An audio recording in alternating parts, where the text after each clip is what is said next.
who has actually been to the gallery and seen these objects? So there's a few, and it's quite neat down there. It's all on local maritime history of the Alberni Inlet and the west coast of Vancouver Island. So our purpose is to protect, preserve, and present maritime history in this area. And the organization had started in 1889 with the purpose of working with the museum and the community, but we have to remember that we're still separate from the museum and the city as well. So it's basically all run by volunteers and their dedication and their hard work, and really without volunteers, this organization wouldn't be around. So as volunteers yourself, you all probably realize the importance of that.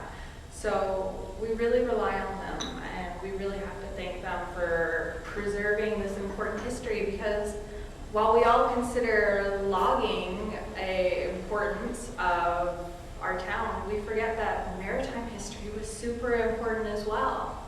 And so I want to talk a bit about that. And I mean, we have exhibits like navigating the graveyard, and that's just about our coast. We're the graveyard of the Pacific. We're one of the most dangerous coasts to sail on, so we talk about how we navigate this, why lighthouses are so important. We look at boats and different important vessels like the Lady Rose and the Three Ukchucks. We have boat models of, say, the Princess Alberni and the Princess Maquina, even all the way to the Santiago, which was captained by Juan Perez.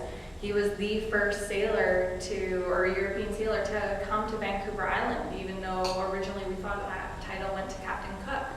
So there's a lot of history that goes back a long way. And so it's important that we acknowledge this.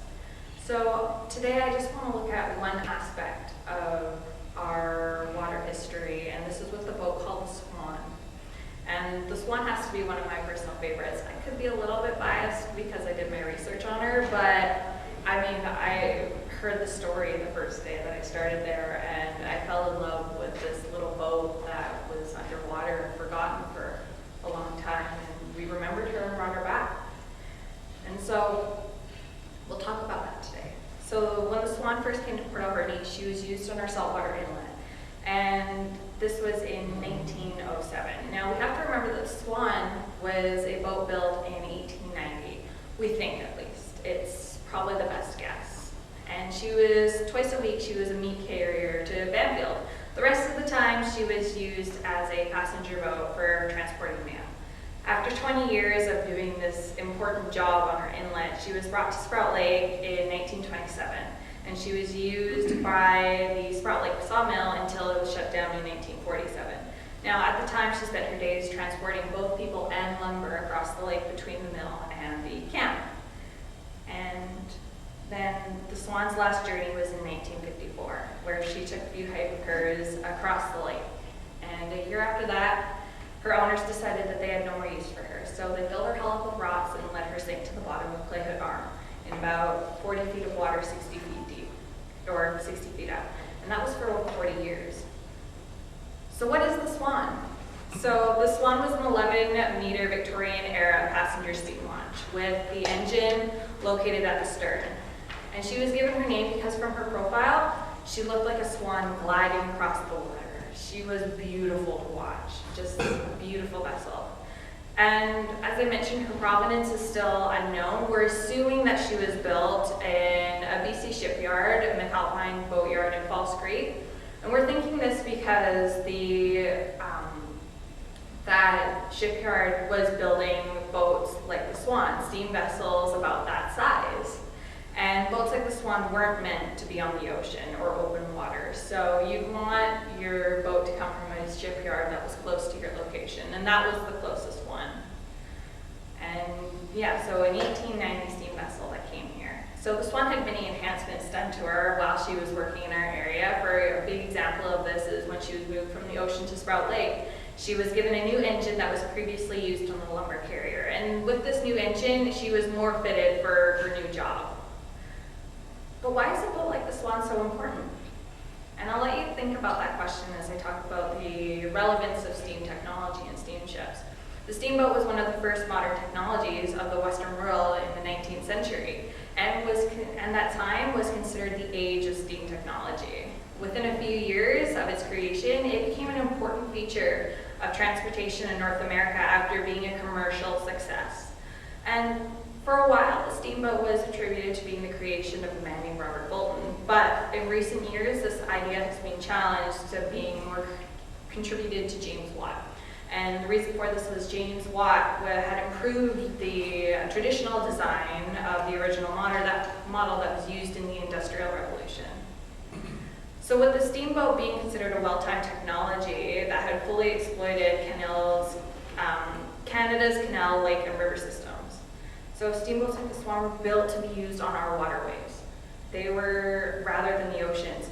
If it was used on the ocean, it wouldn't last very long against our sort of ocean waves and the stormy waters that we can get. And these sort of hits would have destroyed boats like the Swan and caused it to break apart. And because it had a simple little structure that wasn't very well defined. And it was designed to be light and airy compared to these steel steamships that were used on the open waters. And this lighter design was chosen because this type of steamboat was traditionally used in more shallow waters compared to the ocean, and it has to still be able to move even in our river's lowest of tides. And they were much easier to direct, as they didn't have to worry about wind or wave conditions like previous sailing vessels. So a lot easier to work with and a lot more direct, so it was a lot faster. And the steam engine was actually quite simple in theory as well. It was really the light a fire below a water-filled boiler, which was used to drive the engine. And the types of fuel had improved over time. It had changed from wood to coal, and being even to oil, and even using uranium as a fuel source. So the engines themselves were made from heavy cast iron with a large single piston that used the low steam pressure. So let's go back to that question. Why is the Swan so important? Well, at the time, the steamboat was the essential transportation for both people and supplies around to different areas, which were essential for many parts of Canada's survival. It provided both transportation for the everyday traveler as well as those important supplies that we need. Because if a town wasn't connected by train, it didn't last very long. And so that's why boats like the Swan are so important. It's why, we're lucky here in town. We're connected by the train. But Banfield, Tofino, Ucluelet, they're not. And for a long time, there weren't roads connecting a lot of communities that were connected by canals. So there's that importance right there. They were essential for areas like Port Alberni because it was a connector of communities along the inlet, which would have been inaccessible for many without it. The steamboat was important for this, and eventually it was pushed aside by the railway and road systems. And so that's why this started to become less common. So what happened to the Swan? As we mentioned, the Swan was forgotten for 40 years, but she was raised from her resting place on Labor Day in 1994 and was restored. This was a large project that was initiated by Art Skitsby, a former mayor of Wallakum who needed a project after his wife had passed away. They had found her 40 feet from shore, and the divers had used barrels as floats to bring the boat closer to shore, and it took a total of 3 days to fully get the boat out of the water. A major rebuild was needed in order to make her seaworthy again. The Swan was completely refurbished by Art, and her rebuild shortly became a community effort. Most of the wood decay that the Swan suffered was found on the decking and beams. However, the cabin and the deck had been removed while the hull no longer had any of its ribs. Most of the equipment also had to be disposed of. The water had just done too much damage. Like many locally built boats, the Swan was rebuilt with fir wood for the keel and keelson, oak for the ribbings, and cedar for the plankings. So they wanted to keep as close to the original boat building styles as possible. Altogether, there are 50 new ribs needed to support the boat.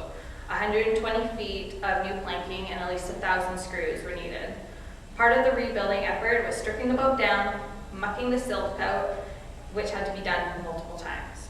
The bottom boards, back boards, and forward cabin posts in this rebuild came from the original boat. And we were lucky. Mud is a great preservative for organic materials such as wood, so a lot of the Swan was able to be salvageable, which was great in keeping her as original as possible. And Art and his helpers tried to use as many of these original pieces as possible. Now, one of the hardest parts of this rebuild was getting pieces for the engine. The new engine after the restoration came from a boat called the Effie, and she was the boat used on the Hudson River in New York.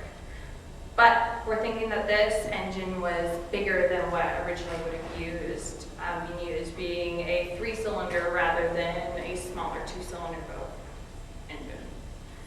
Another big part of this was the boiler. And the boiler was built to be a wood-fueled one, like the Roberts type boiler, which produces a lot of steam, which is very handy for boats like this. The Roberts style water tube boiler was very popular and a common choice for objects with this type of service. So since the Roberts type was a wood burner, its performance was considered unmatched by any of its competitors. The boiler has a large capacity steam drum, and ease of firing makes steaming with solid fuels a real pleasure. The boiler put in the Swan was a 10-gallon mild steel from Sherling lower and sheet metal. In using the boiler, dry materials such as hardwood were the best to increase the boat's speed. The Swan can reach 5 to 7 knots at 60 pounds of pressure, so that's 8.06 miles per hour. So the result of this project? Well, this project took many months to restore the Swan and to be completely waterworthy, a year alone to put the boiler in. A large part of this restoration, besides building and mucking, was doing the research and preparation. They really wanted this project to be as authentic as we possibly could, and we stayed as close as they could possibly be. And through this research, they had also discovered another project that was similarly done with a boat called the Phoebe, another boat that was brought up and restored, and which helped guide their process. So after many hours and work and research, the Swan had her official launch of being rebuilt in Sprout Lake on July 20th, 2005. This was a huge project that involved many people from the community coming to make this magnificent vessel come alive again. This boat brought the community together when she was sailing down the inlet, connecting her passengers to the different areas. And once again, as we were rebuilding her, she brought the community together again. And that's what the Swan is. The Swan is the type of boat that is viewed as a connector of community, and that's exactly what she does. Thank you.